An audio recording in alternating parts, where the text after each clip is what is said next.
Madness at the Darkmoon Faire is coming soon, so it's time to review the Shaman cards. First up, we have the 1 mana spell, Revolve. This is a spell that transforms all minions into random ones with the same cost. It's a very interesting card. There's a lot of ways to look at it. One way to look at it would be 1 mana, heal your entire board. If anything's damaged, you kind of play this for 1 mana and you get roughly the same amount of stats, sometimes better, sometimes worse. That's one way to look at it. Another way to look at it is as a kind of form of silence. You're playing against a paladin and they have a 1/1 Silverhand recruit that's been buffed by Blessing of Kings. It goes from a 5/5 to a 1/1 or a 1/3 or a 1/2, something similar, all for 1 mana. Another way to look at this is for as an evolve effect, even though it's keeping cards the same, for cards that want to be evolved. So think of stuff like the Galakron 6 mana 3/3. If you evolve that, that's obviously not 6 mana worth of stats, but it gets a good effect. But if you revolve it, it becomes a 6-drop that's likely better. And there's a lot of cards that, do want to be evolved within Shaman. So I think this card is surprisingly flexible. That being said, do you want to run it over devolving missiles? I'm not sure. Also, it can be used as a way to get through taunts. Like, it's basically silence, right? It's transform. It can get rid of an opponent's Librams. There's a lot of ways to use it. I think it's pretty damn good. And to not overlook this just because it doesn't actually level stuff up, I'm going to give it a 4 out of 5 and a 3 out of 5 in meta relevance because I could see it being a sometimes card. I'm not really sure what Shaman archetype will succeed. Maybe an aggro burn Shaman, maybe a control list. With that in mind, we have the 2 mana 2/2 elemental Cage Match Custodian. This is a battlecry draw a weapon. A lot of 2 mana cards that draw cards in this set, as I've said repeatedly. This is a good card. You get a weapon. If there's a weapon you want, you play this card. It's pretty simple. I think the stats are not too bad. It's an elemental. I don't think that matters, but maybe it will matter in the future. What weapon do you want as Shaman? Well, it depends. I think Doomhammer is not bad for an aggressive deck. It's a way to consistently get it and then do some kind of Wind Fury, Rockbiter weapon combos. So for that reason, I'm going to give this a 3 out of 5 across the board. I think it's just a tech card, or maybe it's a way to get a consistent weapon draw in an aggro deck. Pretty good, but who knows? Moving on, we have Pitmaster. This is a card that would benefit from an evolve. You summon a 3/2 duelist and you're a 1/2 yourself. I think it's okay. It's like a 3 mana 4/4. That's fine. And then if you corrupt it, you get 2 duelists, which of course is quite good, but it's a bit slow for a tempo class. I don't think you want to play this in Control Shaman. I don't think you want to play this in a tempo deck like a Murloc Shaman or a Totem Shaman or anything like that. So I think this is probably a 2 out of 5 in card quality and a 1 out of 5 in meta relevance. Stormstrike.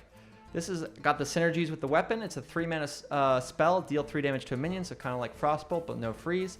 But you also give your hero +3 attack this turn. So for 1 extra mana, you get +3 attack. And +3 attack can be pretty good with Wind Fury weapons or with the legendary that we're going to look at later that gives your hero Wind Fury. And this is pretty strong. I think you play this in a burn deck. It's basically 3 mana deal 6 a lot of the time, and that's pretty solid. If you have, any additional, if you have Wind Fury or something else, you can use this to combo. It's kind of like Rockbiter weapon, but with kind of removal attached to it. I think it's a good card. I'm going to give this 4 across the board. I think it definitely enables a certain kind of archetype, a burn Shaman, I think. Whack-a-Knoll Hammer. This is a 3 mana 3/2 weapon, so a fiery war axe. After your hero attacks, give a random friendly minion +1/+1. I think it's kind of slow. It's okay.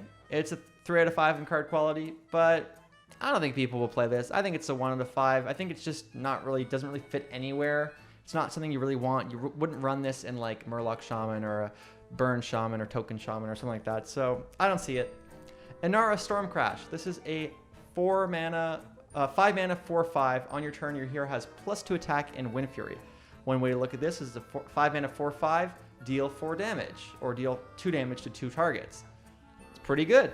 But on top of that, you can pair it with stuff like Stormstrike and other buffs, and all of a sudden you have a Doomhammer without a Doomhammer. That's really freaking good. I think this is a great card. It's very, very, very strong. You could synergize it with Whack-a-Knoll Hammer to get the buffs immediately. I don't think that's where we're going to use it. But there are other interesting Shaman weapons that this could synergize with, and just on its own, it's just 5 mana deal 4, and continue to deal 4 next turn if they don't clear it. So I would play that. I think it's a good card. I think we're going to see this in Shaman. I'm going to give it 4 across the board. I think it enables that aggro Shaman archetype that I was looking at. Next up, we have Magic Fin. Murloc Shaman is not really a thing right now, but there are some pieces, and I don't think this is the piece it's looking for. Yes, right now the deck doesn't have that much draw, but is this the kind of draw you want? And it's quite expensive. If this was a 1 mana 1/3 after a friendly Murloc dies out of random legendary, I'd be interested. You can play it early, it's not too costly, but I'd much rather play like Murloc War Leader on 3 or the 3 mana Cold Light Seer.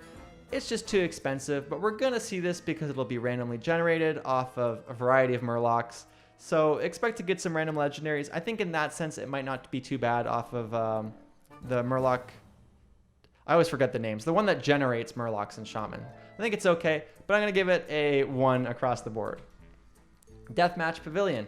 Man, is this a card that would be good if Shaman had a couple other cards. I'm going to give this a 3 out of 5 because it is basically right now 2 mana summon a 3/2.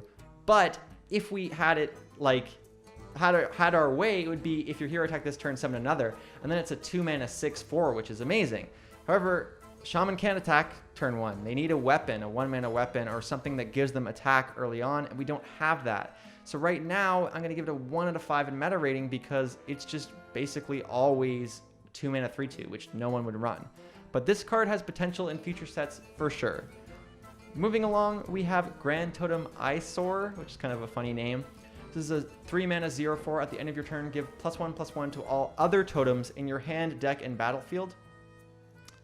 I think people might underrate this card. Totem Shaman is like a fringe deck that's like good enough to climb the ladder, but you wouldn't run it in like a tournament or anything. And this is pretty strong. It keeps kind of buffs along the way.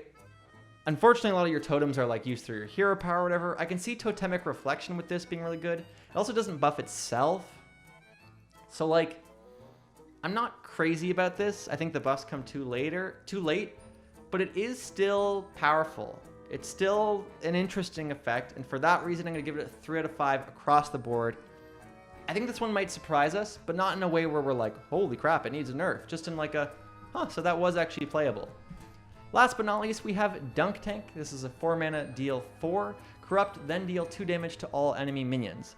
So if you get it corrupted, it's basically Consecration with some extra damage. You know, basically a fireball targeted because you get 4 damage +2. And then, you know, clear the rest of the board. I think that's pretty good. I think you could play this in a Control Shaman list. It's a bit slow. You really don't want to play it on 4, but maybe you can afford to corrupt it. It might not make the cut. I'm going to give it a 3 out of 5 across the board. It's kind of unfortunate because Shaman is not that strong right now, and I feel like they didn't get a lot of strong cards this set personally. But, you know, an archetype might still arise, and, you know, there's lots of neutral cards that can be quite powerful, so who knows? I think if you enjoyed this video, please consider subscribing and watch the rest of the reviews. I'm going to be making lots more content in the future. I hope you enjoyed the Shaman review, and I'll see you guys next time.